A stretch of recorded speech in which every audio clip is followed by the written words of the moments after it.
Monsieur Radio Crypto, les infos crypto pour ceux qui n'ont pas le temps, le BTC, les cryptos qui se réveillent ce matin, les gars, ça fait du bien, mais attention, pas d'euphorie. On reste quand même sur des zones indécises. On va regarder évidemment tout ça du côté de l'analyse technique. Le BTC, on prend 4% ce matin, on est à 43 650 $. Du côté d'Ethereum, on est à plus de 3 000 $, on prend 6%.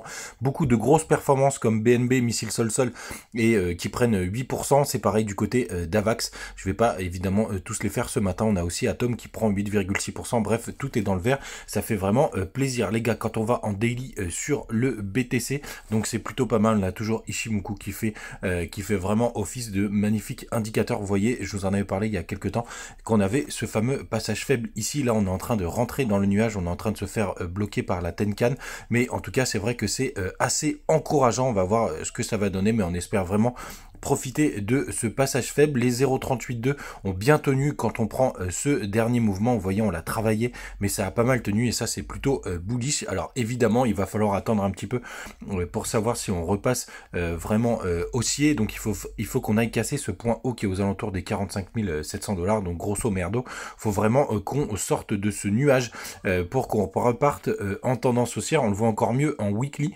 puisque vous voyez ici, on a cette petite mèche et cette petite mèche qu'il faut aller casser pour repasser au-dessus. Là, c'est aux alentours des 45 800. Bref, vous l'avez compris, il faut qu'on aille chercher les 46 000 $ pour repasser bien en tendance haussière. On a MACD qui est, comme je vous le disais, en weekly, mais évidemment, on n'est qu'au début, qui est bien en train de s'arrondir, et ça, c'est plutôt une bonne nouvelle. Sinon, les gars, hier, je vous en ai pas parlé, mais c'est vrai que le Super Bowl, il y a un super article sur Cryptos qui parle des résultats. Il y a eu plus de 120 millions de téléspectateurs. Ça parle de tous les exchanges qui ont fait de la pub. C'est vraiment assez intéressant, notamment du gros fail de Coinbase qui a son site qui a planté juste après le spot publicitaire à 16 millions. Mais sinon, dans l'ensemble, ça a quand même été pas mal une réussite. Et sinon, les gars, je voulais vous parler de Otaku Club puisque ça y est, j'ai reçu mes NFT. Donc là, vous voyez, c'est encore des embryons, donc je suis assez content. On va voir la gueule que ça a quand ça va sortir, mais je suis complètement ouf sur ce projet. On va voir ce que ça va donner et je pense que je ferai rapidement le tuto comment acheter et revendre des NFT sur OpenSea.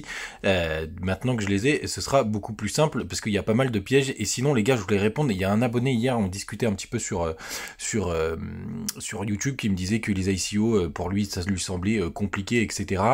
Les gars, c'est vrai qu'il faut avoir une rigueur très importante, je pense, sur les ICO. C'est qu'il faut vite récupérer sa mise de départ pour assurer vraiment ses arrières, et après laisser filer. En tout cas, c'est une stratégie que j'ai et ça fonctionne plutôt pas mal, et c'est vrai qu'on peut retrouver quand même des excellents résultats, mais évidemment renseignez-vous bien et bien sélectionnez les projets. Quoi qu'il arrive, faites attention à vous, passez une bonne journée et à demain.